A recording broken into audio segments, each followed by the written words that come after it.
Bon, salut les gens, bonjour, petite FAQ cette semaine parce que donc je suis en déplacement et je n'ai pas le temps de faire de vidéo. Donc là il y a Mathieu qui est juste là, bonjour Mathieu. Salut. Et comme il a une petite tête parce qu'on a bien fait le barbecue hier, et bien on s'est dit on va filmer que moi parce que je présente bien. Tout. Je suis rasé, tout bien, t'as vu. Non, ce que je voulais dire, déjà, consommer avec modération, c'est du jus de fruits avec de la menthe. Voilà. Et je n'ai pas réponse à tout. On va voir dans les questions que je n'ai pas réponse à tout. Je suis pas. Allez, on attaque vite parce que je voudrais passer un maximum de questions. Et en même temps, rien. Je veux passer un maximum de questions.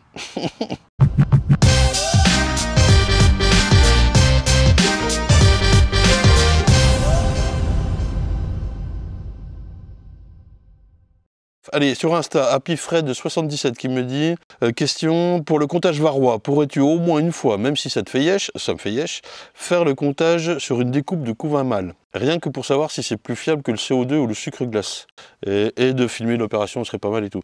Alors c'est une question qui revient souvent ça, elle va revenir 3 ou 4 fois, hein, le fait de compter les varrois sur les mâles et puis de se rendre compte du taux d'infestation. Je vous mets tout de suite ce qu'on avait dit Joel Veto, si je retrouve, dans la vidéo sur le varrois.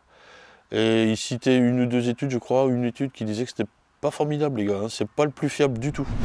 Deuxième méthode, le sondage par désoperculation du couvain de mâle. Comme c'est un couvain qui est préférentiellement parasité, on prend une herse à désoperculer, par exemple, comme ça, là, et puis on va désoperculer du couvain de mâle, c'est préconisé d'en faire au moins 200, et puis de regarder derrière les nymphes ça se voit, si hein. elles ont des varrois. Alors ça permet de savoir si on a du varroa, si on n'en voit pas, ça ne veut pas dire qu'on n'a pas de varroa, et de toute façon ça ne permet pas de compter le varroa. Parce que il y a une étude qui avait été faite sur le retrait de couvain mâle operculé, ce qui est une méthode biotechnique dont on parlera, et qui a en même temps essayé de valider cette méthode de sondage par désoperculation. C'est une étude de 93-94 qui a été faite par Liebfeld en Suisse. C'est l'INRA suisse, et qui montre l'inefficacité de l'estimation par observation de l'infestation de couvain mâle, avec des variations de 1 à 6 d'une semaine à l'autre. Ah ouais. Donc c'est totalement non fiable. Poubelle. Ouais, mais alors tu es en train de nous dire que ça existe quand même, quoi. Parce qu'il y en a qui vont dire ouais, il faut faire comme ça. Moi je lui dis, vous pouvez le faire si vous voulez, mais ça ne vous permettra pas d'avoir une évaluation de la population de varroa. Ouais, tout simplement. On peut le faire. On peut le faire pour montrer à un stagiaire, t'as vu, il y a du varroa sur les nymphes et tout. Ou il n'y en a pas, oui. Mais c'est fou. C'est visuel, ça permet de savoir. C'est sûr que. Ça picote, hein. Ça picote un peu. Alors maintenant, on va parler des deux méthodes sérieuses. Oui. Les deux méthodes sérieuses avec leurs limites, attention. Le plus fiable, c'est l'alcool, donc destruction des abeilles. Ensuite, venait le sucre glace, si on devait faire un classement, hein, sucre glace CO2, c'est à peu près kiff-kiff. Et enfin, le décapsulage des varrois, des cellules de mâle. Et donc non, je le fais pas. Alors il y a un autre point aussi, les gens, c'est que beaucoup m'ont dit mais ce serait bien, ce serait plus fiable ou quoi. Mais n'oubliez pas que j'ai le nombre. À chaque fois, je pense qu'il y en a beaucoup qui oublient que mon souci, c'est le nombre. Alors pour vous, si vous avez 10-15 ruches, pourquoi pas? Il faut toujours mettre ça en relation. C'est que moi je vais réfléchir en tant que, écoutez là il y a 220 ruches et déjà 100 ruchettes un peu plus je crois. Je ne sais même pas. Donc, et imaginez en juillet, je vais refaire pas mal de dessins, ce que je voulais faire cette semaine, mais je décale, rien que pour vous les amis, ça vaut un petit pouce bleu ça. Et voilà, donc le nombre quoi, ça c'est la galère quand même. C'est vrai que c'est la galère. Donc, voilà, je passe la question, on va y revenir de toute façon, il y en a d'autres comme ça. Question de Audrey Ravaillou, est-ce qu'il faut forcément faire hiverner sur moins de 10 cadres? Et qu'est-ce qu'on garde, qu'est-ce qu'on enlève? Ça, c'est pas mal comme question. En fait, ça hiverne mieux sur moins de cadres, parce que ta colonie, elle réduit, forcément. Plus tu as de cadres, plus elle va allouer quelques abeilles pour s'occuper du 9e, du 10e, et donc la grappe s'étend, alors qu'en fait, non, elle doit rester... En fait, c'est le bon nombre de cadres pour le bon nombre d'abeilles, quoi. Il m'est déjà arrivé d'hiverner sur 10 cadres, mais les colonies, ça comme, quoi. Et tu les ouvres en mars, elles sont énormes, quoi. Mais c'est rare. La tendance est plutôt à réduction de nombre d'abeilles de la colonie, et donc c'est mieux de réduire les cadres. Et là, on en profite avec la gestion de dire, moi j'ai appris comme ça, c'est-à-dire de partir de gauche à droite, 1, 2, 3, 4, 5, 6, 7, 8, 9, 10, et au fur et à mesure de décaler sur la droite les plus vieux pour les retirer au plus tôt. J'ai pas de protocole de dire le 9e, le 10e au mois de juin, le 10 juin, machin. Non, non. Moi, j'aime bien faire ce que je vois. Parce que justement, il y a des colonies qui vont être trop fortes, ou assez fortes, c'est pas trop, on peut jamais être trop fort, mais des colonies qui vont dire, ben moi je pétouille un peu, ou je suis moins bien placé dans l'emplacement, j'ai moins de soleil, donc je préfère être sur 6, je sais pas. Ça va rejoindre une question que j'anticipe et quand elle viendra, je passerai, c'est de dire pourquoi tu veux resserrer sur, je l'ai dit, hein, sur 6-7 cadres cette année plutôt que 8 ou 9, 8. Eh bien, on va le voir aussi avec les gens que je vais visiter cette semaine. Le but du jeu de réduire un peu plus, c'est que je m'aperçois que ça hivernera aussi bien sur 6-7 cadres que sur 8. Et l'intéressant, c'est que vous arrivez au printemps, vous n'avez pas à discuter quoi. 2G à construire direct, le cadre à balle éventuellement, ça permet d'agrandir dans la continuité de la progression de la colonie au début du printemps. Mais ça va très vite en fait, ça va très très vite. Plutôt que de dire, ah bah merde, j'ai de la place que pour mettre une G, bordel, on est déjà le 10 avril, ça va s'aimer, il faut que je fasse un essaim. Tandis que là, je gagne encore 10-15 jours, sachant qu'il y a des années d'essaimage, il y a des années de moins d'essaimage, il y a la génétique qui joue, il y a plein de choses qui rentrent en compte. Mais c'est la raison pour laquelle je veux réduire plus. Puis qui dit réduire plus dit bah, faire plus d'essaims. C'est pas plus mal, je voulais réduire, mais en même temps, j'ai les caisses, j'ai ce qu'il faut, j'ai feu quoi. Puisqu'on disait aussi, c'est que financièrement, c'est pas forcément la joie, et que capitaliser, c'est pas vraiment le mot, mais enfin, ce qui vaut de la valeur, c'est les abeilles. Le miel, ça vaut un petit peu, mais pas tant que ça. Et donc, faire 200 essaims plutôt que 100, eh ben, c'est tout bénef, quoi. Enfin, c'est tout bénef, oui. Tu as le choix de la qualité, tu as le choix du vernage, tu peux te prendre une tôle. Tu peux te prendre une tôle, c'est con à dire, mais voilà quoi. Bon, on verra, cette question elle va y revenir, j'enchaîne. Sébastien Boitel sur Insta qui disait, pour tes rennes, tu t'autorises à aller jusqu'à F combien? Donc là je comprends que c'est pour les souches et combien d'années je les garde. Les souches, j'essaie dans... Je ne suis pas le maître là-dessus, moi je suis pas performant, j'aimerais bien le devenir, mais j'en ai pris chez Brandstrup, c'est une question qui va revenir plus tard. Ce que on la verra à ce moment-là, ce que j'en pense, je le dirai. J'essaie d'en prendre à droite à gauche. Ça, c'est pour la diversité. Combien de temps? Alors, il y a des gens qui les gardent en petites structures pour qu'elles pondent pas trop, pour les garder longtemps. Moi, je fais pas ça. Je les fais vivre en décalé, comme une ruche normale, pour voir ce qu'elle vaut. Est-ce qu'elle fait du hausse de miel ou pas? Est-ce que je la fais vivre, quoi, normal. Et donc, elle va me faire une durée normale. En général, de toute façon, comme j'en achète régulièrement, des souches différentes, je greffe rarement plus de 2 ans sur la même. Voilà. Mon souci, c'est que par contre, on la reçoit là en juin, juillet, sa souche entre guillemets, donc on n'a pas le temps de la tester. Ouais, c'est ça qui est compliqué. Si je la garde 2 ans, ça veut dire que je la reçois en juillet, je l'hiverne, je greffe dessus l'année N+1, enfin voilà. Il faut que je contrôle ces essaims là l'année N+2, et donc la reine, je me dis, elle est bonne à greffer, elle est déjà à 3 ans. C'est ça qui est compliqué, quoi. Donc moi, je prends des petits risques, entre guillemets, de dire, bah, celle-là, elle a l'air bien, elle a passé un hiver bonne réserve, elle passe son test de nettoyage, là, c'est pas mal. Je ne le faisais pas avant, maintenant je le fais, et en fait, c'est capital. Il n'y a pas à discuter. Faites le test du couvain congelé, si vous voulez greffer, c'est radical comme test. Très simple et radical. Et voilà, quoi, on fait au mieux, quoi. Le boulot je les vois de plus en plus, les gars qui font de l'élevage, qui se disent, moi, le miel ne m'intéresse pas trop. Et ils en font parce que l'abeille en fait.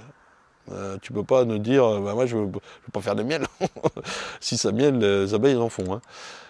Et bon, bah, ces gars-là qui font donc de la production de rennes à plus ou moins grande échelle, c'est pas tant l'échelle qui compte, ils font attention à tout ça. Ils ont un vrai boulot derrière, mais voilà, c'est producteur de rennes, pas producteur de miel. Bien qu'ils en fassent. C'est toujours... Et si je me dis, moi, je me deviens producteur de rennes et je fais super gaffe à tout ça et tout ça, je serais obligé de réduire la partie miel, que je ne peux pas tout faire. Je sais pas comment faire, je sais pas. Alors, une bonne question, là, sur Insta, de Jean TokToker. The question, comme il dit, avec des flammes de l'enfer. Es-tu impacté par l'agriculture? Je pense aux pesticides. Si oui, à quel degré penses-tu l'être? Question importante, sans agribashing. Tamibashi, gros. Impact biodiversité, mortalité, j'ai pas la réponse à tout ça dans son ensemble. Ce que je peux dire, c'est que, ouais, franchement, t'as vu les Russes aujourd'hui, Mathieu. On est en train de tripler les hausses. Wow, moi, je suis plus emmerdé par les grandes parcelles qui font des déserts verts, qui se suivent hein, d'agriculteurs différents, qui font qu'il n'y a pas de bosquet, tu vois, il y a 4-5 km, et les abeilles ne vont pas traverser, c'est un désert. C'est comme si c'était de l'eau, quoi. Elles ne diront pas. Donc il n'y a rien à y faire, et en plus, elles ne traversent pas. Donc si tu mets un rucher d'un côté, et puis que tu as tous ces champs là qui s'engagent, et ben, c'est comme si tu étais au bord de l'eau, au bord de l'océan. Tu as toute une partie dans le périmètre de la ruche qui ne sert à rien. C'est ça qui m'ennuie le plus, moi. Et autrement, j'ai pas trop de soucis. Sur les pesticides, franchement, je sais pas quoi dire. D'une manière générale, et en tant que citoyen, je me dis qu'il y a un problème. En tant qu'apiculteur, franchement, ça va, quoi. Non, mais je vais me faire des ennemis, mais si je dis l'inverse, je vais me faire des ennemis. Si je dis l'autre, je vais me faire des ennemis. Je m'en bats les couilles. Ce que je vois, c'est que il y a beaucoup de pulvérisation au printemps. Effectivement, elles vont au colza, mais le colza, ça fait un bail qu'il est là, hein, les gars. Ça date pas d'il y a 10 ans. Il y a des bouquins il y a plus d'un siècle. Hein. Bah, c'est sûr qu'il n'y en aurait pas, ce serait top. Maintenant, il y en a, et j'ai l'impression que moi, je fais du miel quand même, je sais pas. Bon, bref. Donc, oui, il faut changer d'agriculture. Oui, en France, on consomme trop de pesticides. Et évidemment, on est les numéros champions du monde et tout. En même temps, les agris, ils sont pieds et mains liés pour la plupart. Certains s'en fichent, certains s'inquiètent, certains se questionnent, certains en meurent, certains en profitent. Il y a de tout, c'est vrai. Moi, je suis dans une situation ici où je suis relativement préservé dans le sens où il y a encore... Ouais, c'est pas vraiment des bocages, tu as vu, il y a des grandes parcelles, il y a de la pâture. Donc là, il n'y a pas de pesticides. Certes, les vaches bouffent toutes les fleurs, mais moi, il n'y a pas de pesticides. Pas mal de bosquets, beaucoup d'acacias, on vous l'a vu. C'est pas que c'est préservé, hein. Tout a été modifié. C'est vrai. C'est plus du tout comment dire, les paysages vierges d'antan, mes couilles, non, il n'y a rien du tout, quoi. Les acacias n'étaient pas là, ils sont là, tout a été modifié. Mais ça va, quoi. Alors attention, il y a des bonnes années, des années moyennes et des très mauvaises années. Et des mauvaises années, pas très... Donc les bonnes années, comme pour moi c'est une bonne année, eh ben, ça le fait. Les années mauvaises comme l'année dernière, là tu pleures. Effectivement, ça ne fait pas assez de miel. Mais il n'y a pas que le miel, il y a le pollen qu'elle trouve pour vivre et tout. Et ouais, c'est compliqué. Et puis les années moyennes, ben ouais, tout le monde s'en sort un peu, quoi. Je veux dire, les abeilles et l'apiculteur. Là, c'est top, quoi. Moi, je fais des essais à gogo, je fais des ruches à gogo et tout. C'est aussi lié au traitement varroa, et on va y revenir forcément, mais je pense que je suis bien parti. Dans mes ruches, avec que dalle, quoi. Et là, je trouve que dalle. Donc ça joue pas mal, je pense. Hein, ouais. Non, voilà... c'est vachement vaste comme question parce qu'il faut parler de la PAC, il faut parler de ce qui a été choisi à 50, 70 ans après la guerre, de dire on va nourrir l'Europe et on va nourrir le monde. Il y a eu des pénuries qui ont fait que les mecs sont tellement morts de faim qu'ils se sont dit bon bah allez maintenant il faut y aller au taquet. C'est tout lié à l'histoire tout ça. Et maintenant on en pâtit. Et faire marche arrière, oui, mais il ne faut pas faire justement tirer des grands traits et faire de l'agribashing en disant tout ce qu'ils font c'est de la merde. Les gars, non quoi. Bref, c'est pas évident, moi je vois bien, je discute avec eux les gars, c'est pas évident quoi. Bref, vaste sujet hein, quand même. Il fait chaud, il est fort ton jus de fruits là. Allez, j'avance. Ouais, le Surcouf Bistrot, c'est sur Instagram ça. Depuis 2 semaines, des abeilles passent la nuit sur le rebord de la ruche. Elles forment une grappe à l'extérieur, sur l'entrée et le montant du corps. Y a-t-il une explication? Elle reste même dehors quand il pleut. Est-ce que ça fait longtemps que tu as ouvert ta ruche? Et t'as mis une hausse? Mais en une autre. Non mais c'est vrai, là à mon avis c'est blindé. Autant quand il fait très chaud, elles vont se mettre dehors pour ventiler et tout ça quoi. Parce que pour laisser de la place aux ventileuses dans la ruche, il faut que les abeilles sortent pour que ça ventile bien. Mais on est au mois de juillet-août, il fait 35 et il pleut pas. Là, si c'est ce cas-là, c'est que tu n'as pas assez de place dans la caisse. En général, avec la hausse. Donc il faut agrandir la place. Allez hop, la suite. Morel Mika sur Insta. Pour des ruches orientées sud-est, les cadres doivent être placés de droite à gauche ou l'inverse. Et de quel côté faut-il décaler les vieux cadres pour les écarter en fin de saison? C'est un peu ce que je disais tout à l'heure. Mais c'est aussi chacun chez soi. Faites comme vous voulez, les gars. Le but du jeu, c'est de sortir les vieux cadres. Et on sait que le couvain va commencer plutôt au milieu. Pour moi, c'est plutôt sur la gauche. Ça dépend effectivement de l'orientation. Et encore. Mais oui, elles vont commencer plutôt là où le soleil tape, quoi. Mais des fois, suivant l'orientation, il suffit que tu aies un buisson qui gêne et le soleil il tape plus tard. Et donc, tout ça influe aussi, quoi. À vous d'être observateur. Voilà. Le but du jeu, c'est de sortir les vieux cadres. SAS LG Forêt sur Insta. J'ai quelques ruches qui sont gailles. Je vais supprimer les rennes en faisant des divisions avec des rennes fécondées. Les hauts sont en train de se remplir, mais pas encore operculés. Est-ce que je peux le faire en août après la récolte? Oh, pas trop tard. Tu vas supprimer les rennes avec des rennes fécondées. En mettant des rennes fécondées, ça repart tout de suite. Donc ça, c'est pas très grave. Tu peux le faire un peu plus tard que la normale. Par contre, ça, la question est par rapport au miel operculé ou non. C'est pas qu'on s'en fout, ça. C'est qu'à certains moments, si ça mielle plus, elles rentrent plus de miel dans les alvéoles, donc elles ne les operculeront pas. Quoi qu'il arrive, le miel est mature, il est bon, il est prêt à être extrait et mettre en pot. Il est à 18 degrés. Mais comme il n'y a plus de rentrée, et que, allez, ça c'est l'alvéole, elles ont rempli à moitié de miel, l'autre moitié, elles ne vont pas mettre une opercule à moitié d'alvéole. Hein. Sous-entendu, on dit toujours il faut que le miel soit operculé pour qu'il soit récolté. C'est faux. C'est faux, je suis désolé. Déjà, j'ai déjà récolté du miel à 21%, parce que c'est la vidéo sur la cristallisation, il faut la revoir encore une fois. Parce que l'humidité était tellement importante que le miel est resté mouillé. D'ailleurs, c'était la question qui est revenue un peu plus tard, c'est comment descendre l'humidité du miel. Hein. Et donc, il était operculé, voilà. Et toujours une partie non operculée dans vos hausses. Si le 100% de la hausse est operculée, chapeau. Ça veut dire que vous êtes en retard pour mettre la 2 ou 3e ou quoi. Ou que le bas c'est blindé, ou que vous jouez bien le calendrier des mielés, quoi. C'est une question aussi, ça, le calendrier des mielés. Il y a trop de questions, les gens. Je vais assurer.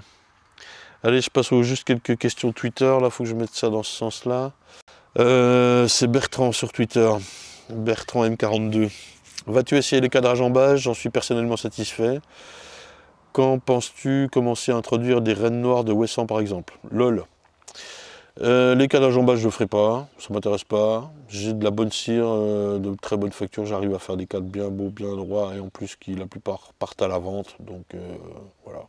Et notamment aussi quand elles construisent en mâle, tu vas me dire, ouais, mais moi elles construisent bien en ouvrière et tout. Oui, il y a de temps en temps des cadres qui vont être construits en mâle, et je suis pas très fan, et après ça, tu mets ça au milieu de ta grappe pour hiverner, et puis c'est le bordel, enfin moi ça me plaît pas, voilà, bref. Et pour les rennes noires, ouais, j'aimerais bien, mais ce sera pas du tout la même apiculture que je pratique là.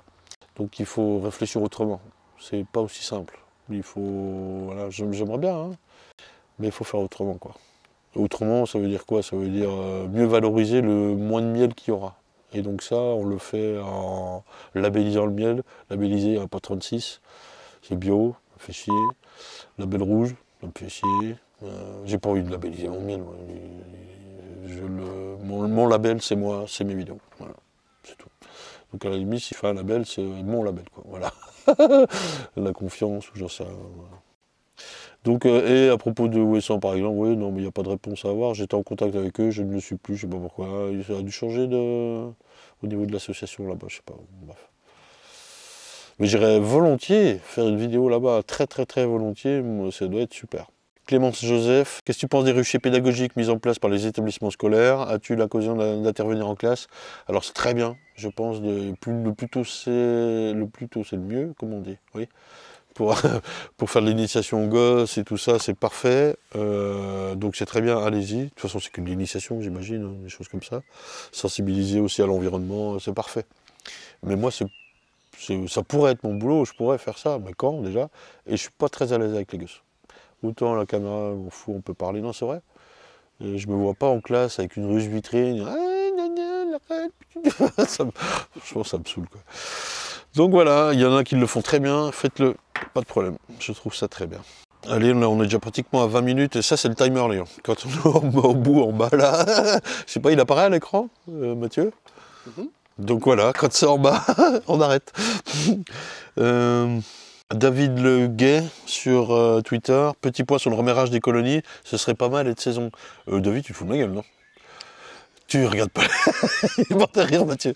Tu regardes pas les épisodes, c'est pas possible. J'arrête pas de parler de ce que je fais de l'élevage, remérage, la insertion de vierge, machin.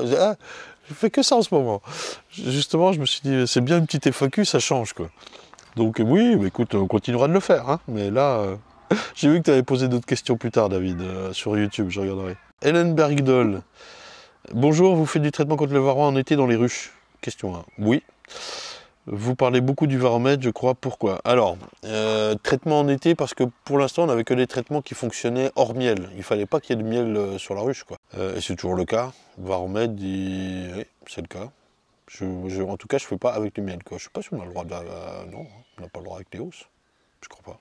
Je sais pas. On essaie de le faire maintenant en hiver. Au printemps, on essaie de surveiller.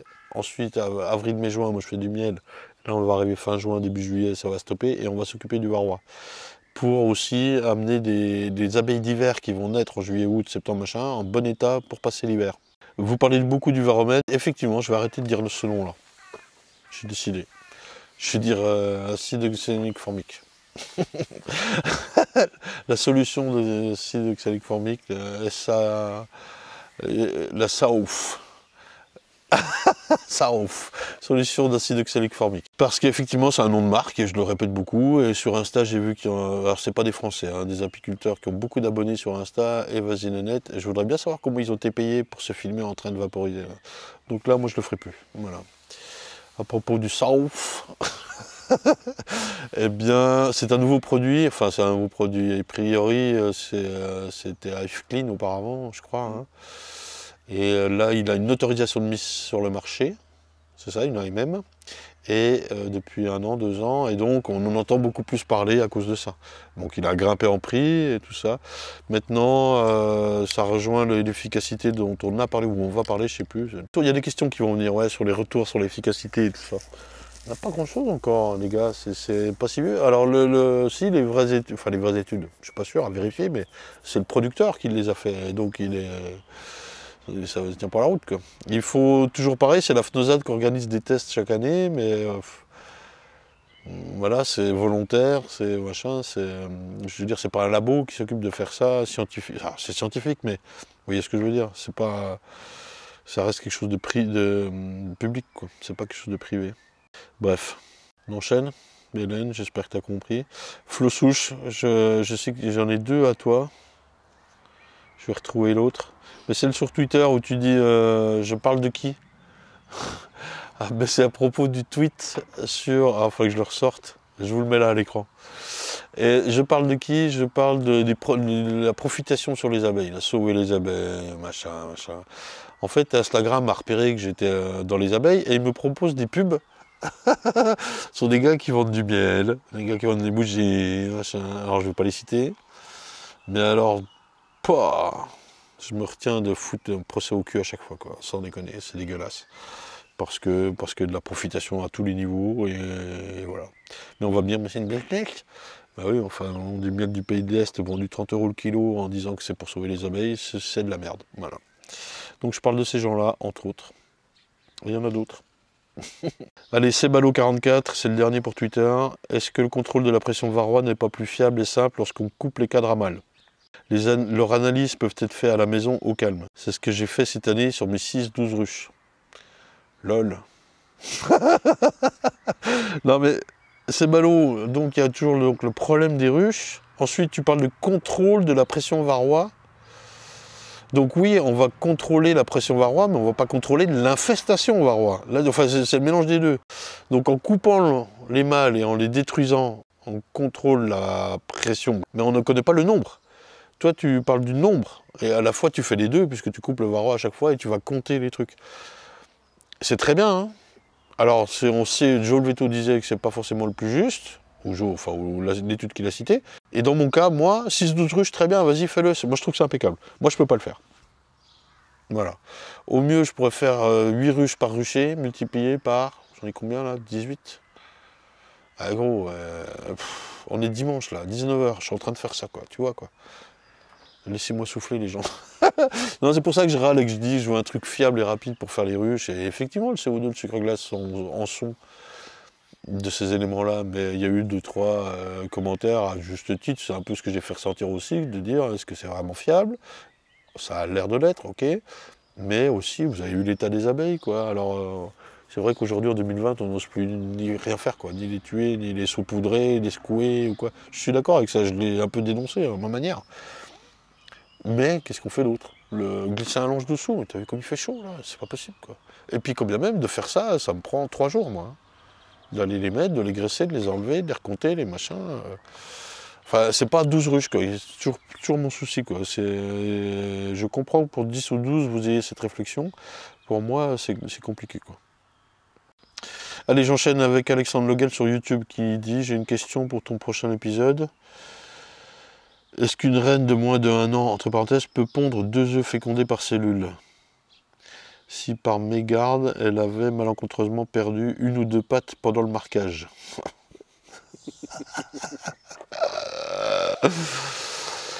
Ou est-elle mal fécondée en plus d'être unijambiste?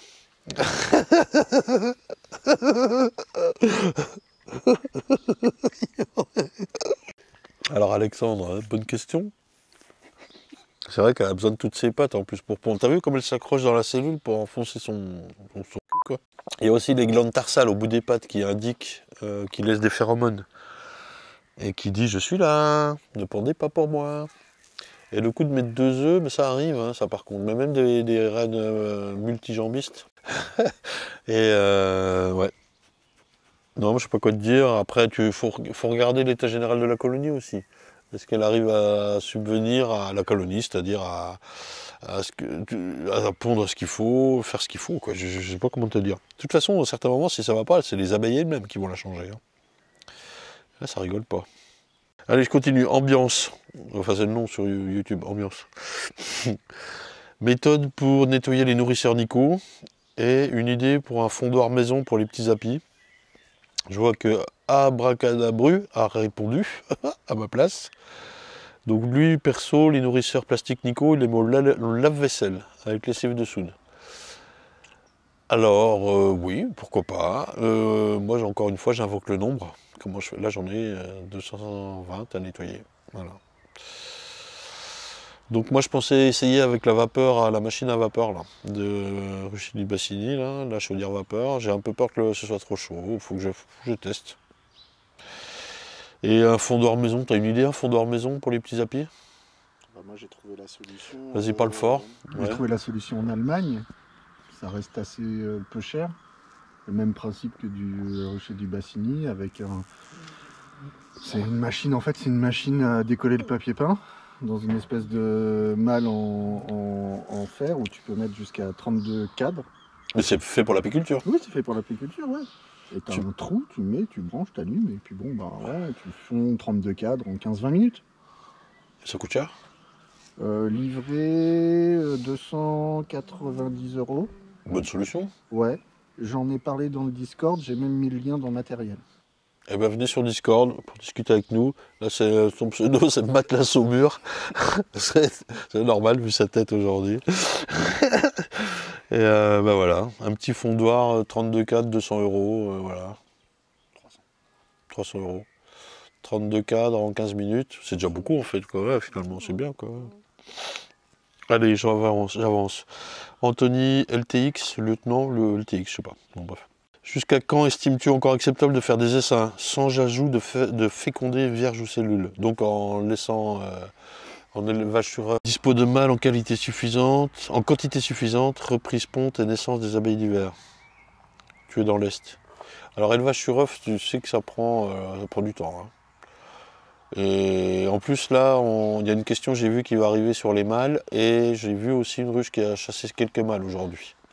Alors c'est pareil, celle-là a chassé les mâles parce qu'on est sûr qu'elle n'a plus besoin d'élevage, genre elle a reméré ou j'en sais rien, c'est pas le cas de toutes les ruches. Mais il ne faut pas le faire trop tard. En fait, le plus tôt est le mieux, hein, parce que plus vous le faites tôt, plus la colonie a le temps de se regonfler, et en miel, et en abeilles, et en réserve, de tout genre, en pollen, tout ça, pour l'hiver. Et sous-entendu, si vous faites ça juillet-août, bien que tu sois dans l'ouest, comme tu as mis Anthony, bah, ça fait rien qu'elle va avoir août, septembre, octobre, c'est pas les meilleurs mois, quoi. Je suis désolé, quoi. Et donc ça veut dire sirop, ça veut dire soutien humain, ça veut dire moins de chance pour la colonie. J'ai pas de date précise, le plus tôt c'est le mieux. Au jardin des abeilles sur YouTube, peut-on faire un essaim artificiel avec un cadre de couvain, un de nourriture et une G? Donc un tout petit essaim quoi, et des jeunes abeilles, en laissant remérer. C'est tendu, hein. Moi je l'ai fait, mais je l'ai fait fin avril. Un cadre de couvain c'est limite, et tu mets des jeunes abeilles, ça veut dire quoi? Qu'il n'y a pas du tout d'abeilles âgées, genre, ouais, je sais pas comment dire, tu prends un cadre de couvain, limite pas operculé quoi, ou à peine operculé, avec les jeunes abeilles, ça veut dire qu'il y aura un déficit de butineuse, elle va galérer quand même. Hein. Enfin l'âgée, elles vont pas s'en charger avant un mois et demi, donc limite, c'est pas besoin de mettre l'âgée quoi. Moi je mettrais 2 couvains quand même. Alors ce que je fais quand je fais ça, des petits essaims, c'est 1-2 couvains, puis parfois quand même je reprends un troisième. Et ce que je mets surtout, c'est des mâles.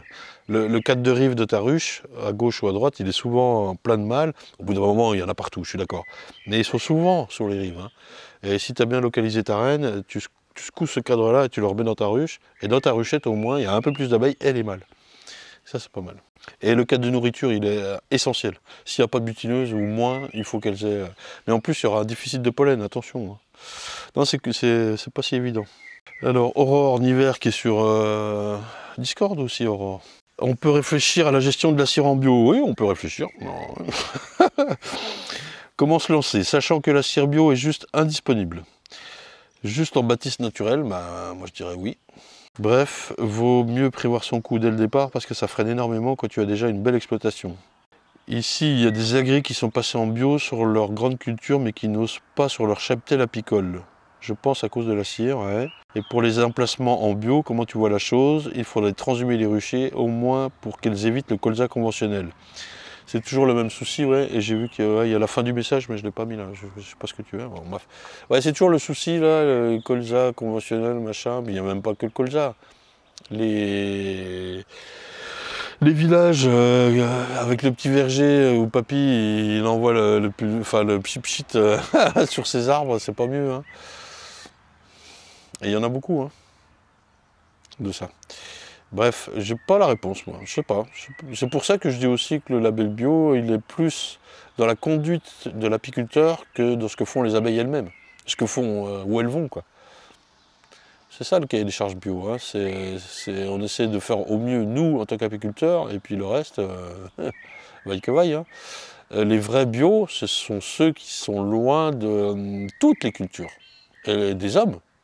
Ben c'est vrai. Donc des forêts, des endroits, pas des forêts, des endroits préservés, sauvages, la montagne quoi.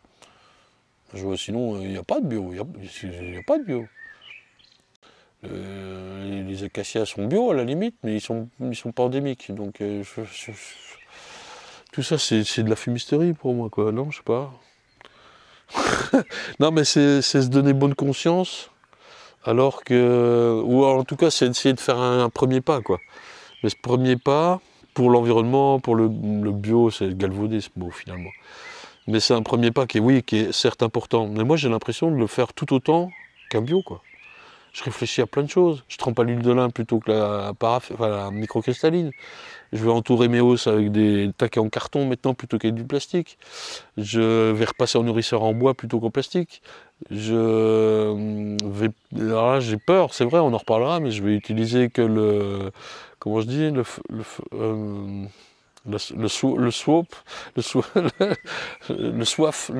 soif, c'est ça, solution oxalique d'acide formique, voilà, le soif, on va dire ça plutôt, c'est plus facile à retenir. J'utilise le soif plutôt que les lanières cette année, quoi. J'espère que je ne vais pas me mordre les doigts. Hein. Bon, je vais peut-être faire plus de ça aussi pour pallier à une couille si ça doit m'arriver, quoi. Mais on peut réfléchir, oui, mais j'ai pas... Je sais pas, qu'est-ce que tu en penses, Mathieu? Du bio? Oui.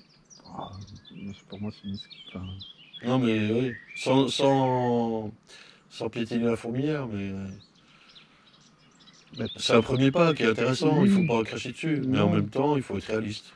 Bah, tu contrôles pas le voisin, tu contrôles pas Et là, la on est loupe, hein. particulièrement avec des insectes qui vont super loin parfois, et on ne sait pas ce qu'ils font et tout ça, quoi.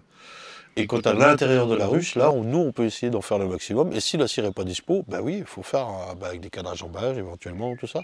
Moi, je sais que j'ai que ma cire d'opercule, d'année en année, qui ne voit pas un traitement. Donc, je suis plutôt confiant. Et puis, quand je vois comme ça se passe dans mes ruches, la confiance que je mets dans cette cire, elle est retournée par le visu que je vois dans mes ruches. C'est top, quoi, ça le fait, quoi. Enfin voilà, je reconnais que c'est des sujets super compliqués, quoi. Allez, je préfère enchaîner. Ouais, Brunge Fora sur YouTube, là j'ai un essaim avec une vieille reine 3 ans qui a du mal à redémarrer au printemps car ponte faible et désordonnée. Ça c'est une reine t'as de la chance qu'elle ait passé l'hiver, et il aurait fallu pratiquement la changer avant.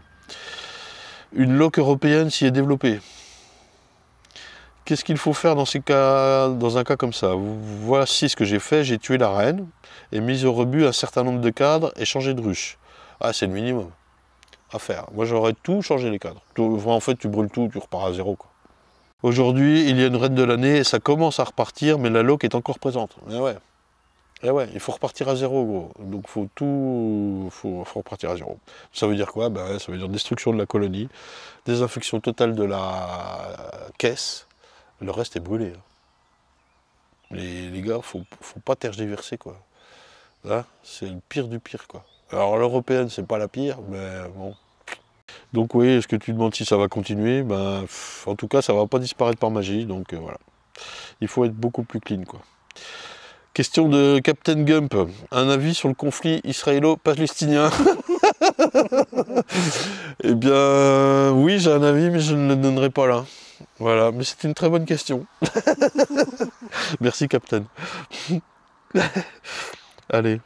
Cécile, apicultrice, question, que fais-tu de la partie bois de tes vieux cadres une fois que tu as récupéré la cire? Donc ouais, c'est la machine la chaudière à cire à vapeur là, que j'ai acheté, j'ai récupéré la cire. Il me reste les cadres que je vais repasser à la soude dedans et ils repartent pour un tour. Une fois qu'ils ont été fondus, nettoyés à la soude, tu retends les fils si nécessaire. S'il y en a des cassés, il faut que je les remets, j'ai une bobine à fil et ça repart, quoi. Voilà, allez, on avance. Christophe Baudard, là, sur YouTube. Bonjour, j'ai vu un api qui ne met pas de cire gaufrée, il fait tout construire, corps et os. Oui, ben, avantage, inconvénient. Avantage, c'est on est sûr que là, les abeilles construisent elles-mêmes sur leur propre cire. Inconvénient, ça peut parfois partir en ouaille. Des fois non, ça va être super, puis une autre fois, tu vas pas pouvoir sortir ton cadre, et là, tu vas pleurer. Et aussi, moi, ce que j'aime bien, donc, c'est qu'en mettant un cadre à mâle, tu structures la ruche, et donc les jets que tu m'as construits, les cires gaufrées que tu vas construire, eh ben, elles sont en général toutes bien construites. Elles vont me foutre du mal à fois au-dessus, mais surtout en dessous, 1 an ou 2 ans après. Et donc en tout cas j'ai des beaux cadres que je peux manipuler, prendre, remettre dans une ruchette, sans que ça se colle, sans qu'il y ait des boursouflures, sans que machin. Et voilà, c'est ça qui m'intéresse moi. Allez, j'avance. Christophe de Notre-Dame sur YouTube. Intro de reine vierge sur colonie agressive où l'on a supprimé la reine. Combien de temps d'attente? 2 heures, 3 jours après pétage de cellule royale ou 7 jours après pétage de cellule royale? Et en fait, tu as la réponse. Tu sais que du moment où tu tues la reine, elles vont refaire une reine. C'est plus ou moins rapide, mais ça va quand même très vite. Non mais, c'est sous-entendu, si tu amènes une cellule, moi pratiquement, il faut le faire dans la journée, quoi. Tu amènes une cellule à J+10 ou +11, la vierge va naître, allez, le lendemain, quoi. Elles se sont rendues compte qu'elles étaient orphelines, il faut très peu de temps, quelques heures, qu'elles se rendent compte d'être orphelines. Ça ne veut pas dire qu'elles relancent un élevage tout de suite. Certaines, j'ai déjà vu, elles font des cellules très vite de sauveté, et d'autres, elles attendent. Ça dépend vraiment, je pense, de la colonie, ça. J'ignore pourquoi, hein, la génétique, je pense. Mais agressive ou pas, hein, c'est pas une histoire d'agression. Et là, dans des colonies agressives, comme tu n'as pas envie de les ouvrir 15 fois, je pense que c'est mieux, ce que j'ai fait moi, là, c'est de ramener une cellule en protect-cellule pour pas qu'elle la bouffe, avec une vierge qui va naître assez rapidement, maxi dans les 24 heures, et je l'amenais le lendemain. Voilà. Et la difficulté, c'est que je ne savais pas si j'avais pris la reine ou pas. Donc à moi de voir, quand j'amène ma cellule 24 heures après, si la fécondée, que je n'ai pas cherché à tuer, j'ai juste évité de diviser en 3, c'est l'épisode d'il y a 2 semaines. Est-ce que c'est là la difficulté? En 24 heures, c'est limite, tu ne sais pas forcément. Tu ne peux pas te baser sur les œufs parce qu'ils ont 3 jours. Donc moi, je me fie à mon expérience d'apiculteur, et je dis, là j'ai l'impression qu'il y a la reine quand même. Et comme j'ai divisé, j'ai moins de cadres à visiter, et là je prends le temps. Et pas toujours pareil, une ruche agressive, ce sera plus facile dans les ruchettes qui ont été déplacées que dans la ruche qui est restée sur place, même si elle est réduite sur 6, c'est ce qui m'est arrivé. Et là tu dis, putain, il y a la reine ou pas. Bon, t'as 6 cadres et gavé d'abeilles, et là, ouais, c'est chaud quoi, pour trouver la reine, je reconnais. Dans ces cas-là, il faut attendre plus. Et le fait qu'elle refasse des cellules indique qu'il n'y a pas de reine. Là, tu es sûr. T'attends, tu fais pas de recherche de reine agressive. Tu la coupes en deux. Celle que tu as mis dans un coin, peu importe de l'endroit, machin. Tu as tes 2 ruches qui sont allées sur... tu as tes 5 cadres d'abeilles, tu as rajouté une G, j'en sais rien, bon bref. Elles sont les 2 sur 6 ou 7. Tu sais pas où est la reine. Tu attends 4 jours 5 jours, même pas. Elles auront redémarré facilement les cellules de sauveté. Donc il y en a une qui a la reine qui n'a pas changé, et l'autre qui démarre les cellules de sauveté. Donc tu sais où est la reine. Déjà, tu es ciblé, quoi. Et si tu ne trouves pas sur les 5 ou 6 cadres, eh ben, j'ai envie de dire, soit tu prends ton temps pour visiter, à un certain moment, c'est ça le but du jeu, c'est l'apiculture, les gars, trouver la reine, quoi. Si vous n'y arrivez vraiment pas, il faut rediviser, mais là, bon... Donc casser les cellules royales, et la vraie question, c'est de dire, est-ce que j'attends un jour, 2 jours, 3 jours. Moi, je préfère... attendre le moins possible et me fier à moi pour trouver là où est la reine, quoi, si je ne l'ai pas trouvé auparavant. Si je l'ai trouvé, j'ai marqué partout, c'est bon, acellulé, acellulé, acellulé, sous-entendu la reine est morte, tu peux y aller. Donc j'ouvre, je mets la cellule, je referme, le lendemain, quoi. Pas besoin d'attendre. Comme ça, j'ai pas besoin d'aller visiter tous les cadres et casser les cellules royales, quoi. Ça fout encore bien le bazar, ça, dans la ruche. Et en plus, on peut en oublier une. J'en ai oublié une dans le starter, là, l'autre jour. Allez, Clément, es-tu devenu complètement insensible au venin d'abeille? Pourquoi tu rigoles? Que conseillerais-tu à des personnes qui y sont sensibles? Alors non, je ne suis pas du tout insensible. Je bois beaucoup. Je ne suis pas du tout insensible, donc je bois beaucoup. Non, 99% c'est des abeilles qui piquent un petit coup comme ça, sans velléité vraiment de te faire mal, et tu enlèves le dard rapidement, et tu sens rien. Tout à l'heure j'en ai pris une à la tête, mais c'est pareil, tu enlèves le dard vite et ça part, quoi. C'est l'habitude. C'est une petite forme de mithridatisation. Je vous laisse chercher sur internet les gens. Mithridate, le roi perse du 5e siècle. Allez. Mais on s'habitue, ouais, voilà. Ma première semaine d'apiculture, là, dans la CMJ où il y avait 3000 ruches. Vous voyez, c'est rouge, ça, je sais pas, ils voient la table les gens là? Ouais, le cadrage. Bon, ben, mes mains étaient comme ça. 2 fois le volume. Et on pique-niquait au bord du Doubs ou de la Loue, là. Et j'allais me plonger les mains dans la fraîcheur de la rivière, entre midi et deux, quoi, pour dégonfler, parce que je galérais, quoi. Et on pouvait mettre des gants, mais c'était conseillé de ne pas en mettre. Ou, voilà, ils te disaient pas, oui, mais si tu veux t'habituer, à un certain moment, il faut franchir un cap, quoi. Il n'y a pas photo. Après, en loisir, 10-15 ruches, mettez des gants. Ça sert à rien de ne pas les mettre. Mettez des gants, tout le temps. C'est pas grave.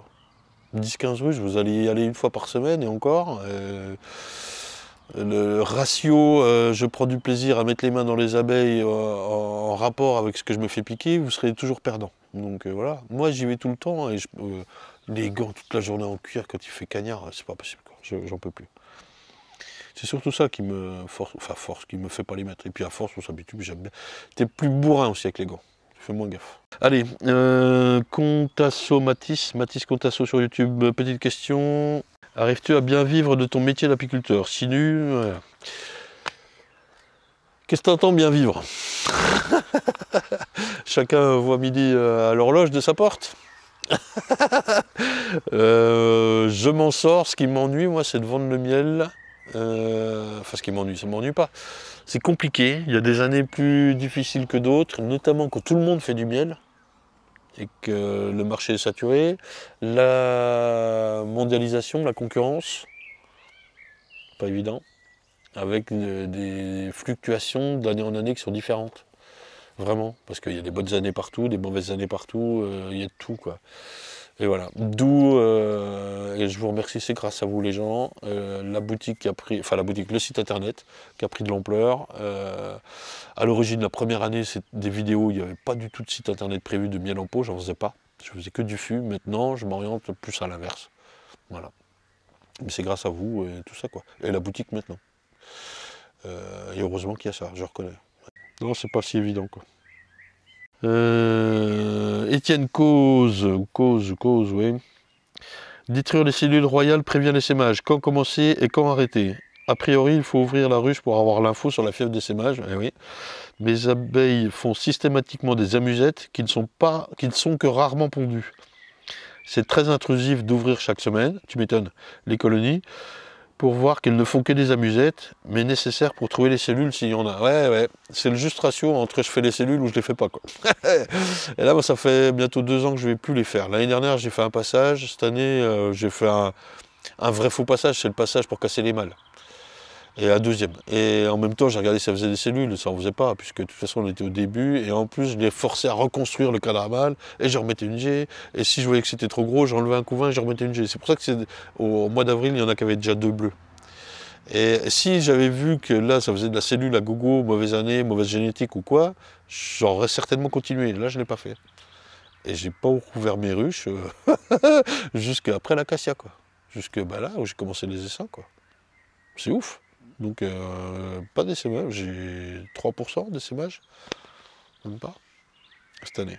Ça, c'est aussi, c'est un tout, hein. C'est l'année, la génétique, le fait de faire construire de la cire, les cadres mâles et tout, c'est un tout ça. Hein. Les reines qui avaient 2 ans, elles ont eu tendance à plus essaimer ou vouloir essaimer. Ouais. Donc oui, c'est très intrusif, et la meilleure des solutions, c'est la jeune reine, faire construire, donc hiverner sur le moins possible, pas le moins, attention, hein, 5 cadres, vous êtes obligé de nourrir. 6 c'est le minimum, 7 c'est pas mal, 6 ou 7, vous arrivez au printemps, vous faites construire, éventuellement vous ponctionnez un couvain, il n'y a pas de quoi faire un essaim, mais vous en prenez un deuxième dans une autre ruche, vous mettez ça dans la ruchette. Elles vont faire quoi les abeilles? Elles vont pas tuer le reine, il n'y en a pas. Elles vont pas se battre non plus, sauf si elles sont hyper agressives, ça peut être chiant, mais... Et si vous avez un autre endroit, vous mettez la ruchette à un autre endroit, sinon vous la laissez sur place. Les butineuses risquent de retourner dans les ruches, mais s'il y a du couvain, dans votre ruchette, il reste les abeilles, il reste tout ça. Et vous faites ça avec 3-4 de couvain, que vous avez donc ponctionné dans 3 ruches, pour diminuer la pression. S'il faut recommencer une semaine après, vous faites, et basta, il ne faut plus faire les cellules. Moi, je ne veux plus les faire. Je dis ça, puis l'année prochaine, ça va être une année d'essaimage, je vais le faire. Ah! Mais voilà, parce qu'effectivement, les amusettes, elles en foutent tout le temps. Vous pouvez la casser, vous repassez le lendemain, il y en a une. Et c'est, voilà. Donc il y a la génétique, l'année, construire, la jeune reine, il y a plein de petits paramètres, quoi. Allez, Flow Nature, peut-on éventuellement te rendre visite une après-midi au rucher? Absolument pas. Parce que je ne montrerai pas mes ruchers aux gens, c'est quand même, voilà. Ensuite, je bosse, figurez-vous, c'est un truc de dingue, c'est du boulot, je travaille en fait. Hein, ça taille assez, on est allé aux ruches aujourd'hui, là, on est allé poser des grilles à propolis, tiens. Et remettre quelques hausses, d'ailleurs je ne voulais pas en retour en remettre parce qu'il fallait les chercher derrière, donc on a félitionné, il y a des hausses pleines. Hein. Je prends le risque de dire, il se remplira que 2 cadres plutôt que 8, ou voilà, on verra bien. Il y en a que j'ai pas félitionné, j'aurais peut-être dû, je vais m'en mordre les doigts. C'est toujours compliqué de prendre les bonnes décisions, je trouve. Hein. Et faire du systématique, ça me fait un peu chier. Et voilà. Et je fais maintenant du systématique sur le changement de reine, par rucher, parce que c'est vrai que ça fait une entité dans le rucher qui est bien plus facile à gérer qu'une qui est comme ça, une qui est comme ça, une qui est comme ça. Là, tu t'en sors plus, c'est vrai. Là, j'ai gagné beaucoup de temps en faisant ça. Maintenant, non, me rendre visite, c'est pas possible. Ici, vous vous rendez compte, les gens, moi, je cours toute la journée, littéralement, quoi. C'est tendu ici, quoi. Il y a quelqu'un qui sonne à la porte, qui me dit, j'ai 2 heures à tuer, emmène-moi aux ruches. C'est pas possible, les gars. C'est pas possible. En plus, il y a des histoires de sécurité, de tas de choses, quoi. Donc non. Flo Souche, pas simple le varroa, si pas de bandelette, tu te poses la question de faire un acide oxalique en hiver. Je me pose même pas la question, je le fais. Là j'avais fait le soif en décembre dernier, et je vais forcément le refaire cet hiver, ouais. Un petit rayon de soleil. Merci Flo pour tes messages, c'est cool. Frédéric Gourgue, astuce pour le stockage des hausses pour éviter la fausse teigne. Je fais rien de spécial moi. Par contre, j'enlève tous les vers que je vois dans les ruches, donc j'ai très peu de teigne. Là, j'ai même sorti donc des hausses l'année dernière que je n'avais pas sorti. J'en ai prêté à Émilie, pareil, elles avaient 2 ou 3 ans de stockage. Là, dans le hangar, pas au froid, pas de teigne. Une astuce, c'est que le papillon va venir pondre un œuf là où il y a du pollen dans votre hausse. Et s'il y a du pollen, il y a de fortes chances que la teigne commence ici. À tous les coups, si vous avez quelques alvéoles de pollen, ça c'est mort. Faites gaffe, écartez-les. Ou, on va y venir peut-être, mais on va peut-être couper, je sais pas combien, ça va être trop long. Si vous avez une ruche bourdonneuse et que vous gardez les cadres, ouais, il y a de fortes chances que la teigne aille là-dedans. Et ça, il faut absolument les conserver au frais. Et j'anticipe la question qui va arriver là-dessus. Il y en a encore beaucoup, je regarde. Ah ouais, les gars, vous avez halluciné, quoi. Non, j'en ai beaucoup, là. Allez, les gens, nous, ouais, ça fait déjà 1 heure qu'on enregistre, un peu plus. Donc, je fais encore une série de questions. Le sablier diminue. Et comme j'en ai encore beaucoup, je vous referai un deuxième fac avec les mêmes questions, la suite, là. Je sais pas quand, on trouvera bien une date. Il y a bien un moment en août ou je sais pas quoi où j'aurai un truc. Et donc pardonnez-moi si vous n'avez pas eu votre réponse, elle viendra plus tard, vous inquiétez pas. Gaulois sur YouTube qui me dit, alors ça c'est une question qui revient, hein, mais c'est toujours la même les gars. Mes abeilles ont eu du mal à monter dans les hausses alors que ça miel est fort. Pour quelle raison d'après toi? Et il y a pratiquement la réponse de la question. Ruche sur 6 cadres de couvain. Et gros, c'est pas énorme 6 cadres. Enfin, on parle de quoi là en ce moment? Ouais, il y a 9 cadres de couvain là. Il y a plus d'abeilles, il y a plus de. C'est un manque de. Je sais pas, elle est pas forte, il n'y a pas d'abeilles quoi. C'est ça, non, l'idée, moi je pense. Hein. Il y a l'histoire de ne pas passer à travers la grille, mais enfin bon. Moi je comprends pas ça, moi. Non, je pense que c'est une histoire de fortitude. Hein. Et alors attention aussi quand on dit miel est fort, est-ce que tu es sûr que c'est miel est fort? Oui. Tu vois le nectar qui coule quand tu secoues un peu ou quoi, ou que tu manipules les cadres et t'en mets partout. Hein. Ça, c'est miel et fort. Et si c'est ça, elles ont besoin de place. Dans ces cas-là, elles y vont, quoi. Ouais. Je voudrais bien voir vos ruches des fois, hein, quand je vois vos questions. Geoffroy GZK. Quels sont les facteurs, météo, environnement, qui te permettent de dire que ça miel ou non? Comment définir une date butoir? Concernant le traitement et suivi de nos colonies, ne pourrait-on pas se mobiliser, collectif, pétition à faire remonter, manifestation, mêlant apiculteurs amateurs, professionnels comme toi, comme vous, pour permettre de trouver enfin une méthode, la plus écologique possible, qui ne nous demande pas de secouer nos abeilles. LOL. Oui, il y a ça, mais EliteSap s'en occupe, il y a des tas de gens qui s'en occupent. C'est pas parce que je peste sur ce qu'on a disponible maintenant que ça n'avance pas aussi d'un autre côté. Je suis mauvaise langue et de mauvaise foi. Hein. Et moi-même, je pourrais aussi faire des efforts, j'en sais rien. Et je vous assure que les vidéos prennent beaucoup de temps, quoi. Après, on n'est pas compte, mais bon, c'est pas grave. Plus tout le bazar. Et pour revenir à la première, quels sont les facteurs météo-environnement qui te permettent de dire que ça miel ou non? C'est surtout quand je vous ma ruche, moi. Il y a une question qui va revenir aussi sur les balances, et c'est lié. Ouais, vous voyez votre courbe sur les balances qui fait ça. J'ai pas regardé les balances de l'année. J'en veux plus de ces balances, je ne m'en sers pas. Je rien à foutre. Ce que je veux, moi, c'est ouvrir ma ruche. Je veux savoir. C'est bien pour les gens qui transhument, qui sont loin, machin. Moi, je suis au contact de mes ruches. Je sais quand c'est miel, quand ça miel pas. Des fois, je suis un peu en retard. On a doublé les hausses. Bon, il vaut mieux ça que l'inverse. Et puis, c'est pas grave. Les abeilles sont là, elles ont pas essayé miel, elles vont faire le miel. C'est pas grave. J'ai pas raté 2 jours de mêlée. C'est pas. On s'en fout. Au contraire, la hausse est bien pleine. Quoi. Tu ramènes pas 6 cadres de miel sur 8. Quoi. Voilà. Tout est bien perculé et beau. Quoi. Et donc, c'est vraiment en ouvrant la ruche et tu te dis, ben Dieu, tu vois comme elle bosse, tu ouvres ton cadre, il y a du nectar de partout, Dieu, ça miel, quoi. Éventuellement, l'activité des abeilles sous telle ou telle plante, les acacias ou quoi, tant que ça bourdonne, on l'a vu aujourd'hui. Sinon, basta, quoi. C'est pas la météo-environnement, si, il faut du chaud, de l'humidité. Si c'est trop sec, ça ne viendra pas. Il y a des choses comme ça, évidemment. Mais c'est plus, une fois que j'ai ouvert la ruche, je vois que ça miele pas trop, puis je regarde, je dis ah oui, mais il fait sec et tout, donc c'est pour ça que ça miele pas. Mais si je vois pas le temps aujourd'hui, je me dis ça miele pas, c'est sûr. J'ai besoin de voir ma ruche d'abord, moi. Bien sûr, tu as des indices d'environnement, mais des fois tu as des surprises aussi, à l'inverse.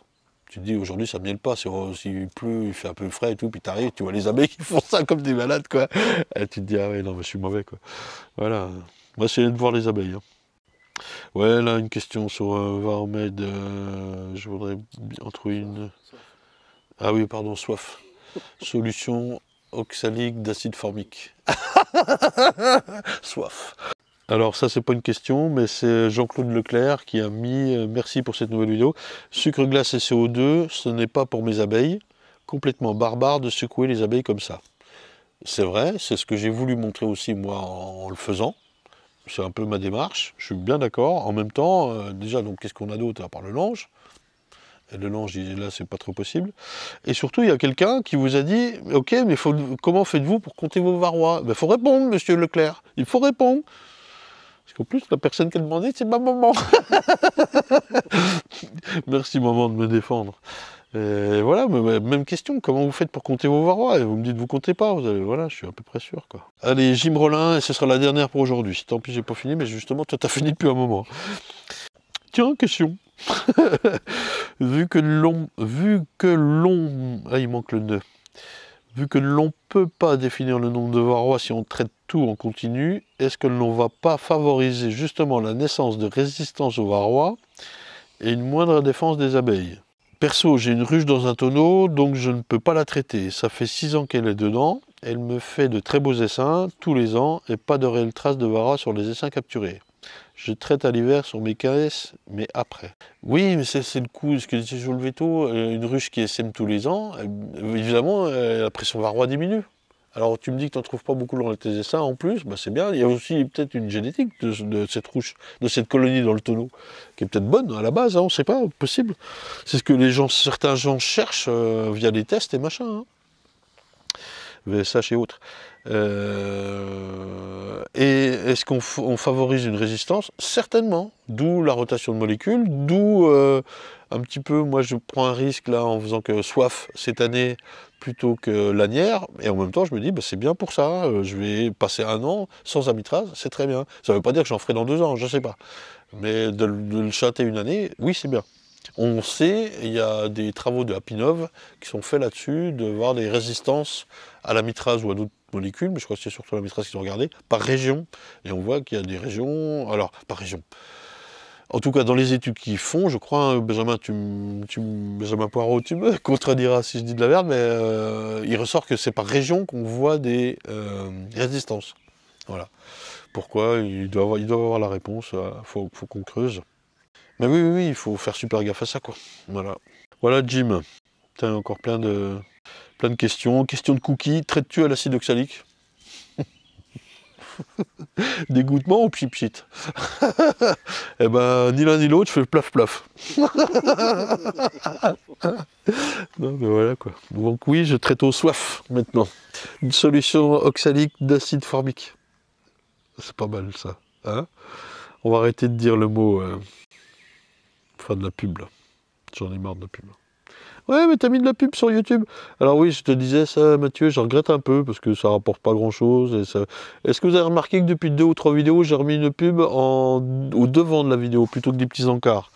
Donc je suis passé de 60 $ par mois à 100 $. Je vais peut-être les supprimer définitivement. Mais il faut participer au Tipeee, les gens. Là, je pars 1 semaine, pas 1 semaine, 3 jours. Alors je vous dis, je vais chez Patrice et Sophie et Anaïs Duguay, et aussi chez Thomas Frelon, et voir Route d'Or Apiculture et tout ça. Ça va chier, hein? On va faire des super vidéos. Mais c'est pas gratos, hein, voilà. Mais ça fait rien, je suis bien content d'y aller, ça va être cool. Et je vais en apprendre aussi autant que vous, quoi. Ça c'est bien, quoi. Un mat. Allez, on arrête là parce qu'on a envie de profiter de notre dimanche soir. Petit barbecue là, on va mettre le feu là. Le canapé est sorti, musique. Semaine pro, donc là ce sera vendredi prochain. Et vendredi suivant, j'espère que j'aurai le temps de monter la première des vidéos que je vous ai annoncées là. Ça serait cool, n'est-ce pas? Il est mort lui. Le Perrier a fait de l'effet là. Allez, ciao les gens, bye bye, à bientôt.